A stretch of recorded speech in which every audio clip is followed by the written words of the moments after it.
For welding the 12 gauge helical pins and powering on your unit, you want to make your gun and ground connections.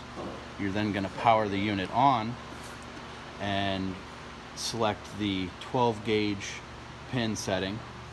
And since we're welding on thinner material, I'm going to go ahead and turn that down to 55 volts. You're then going to set your spring tension between 2 and 3. Install the stud into the collet so that 3 millimeters of the stud is sticking out past the foot.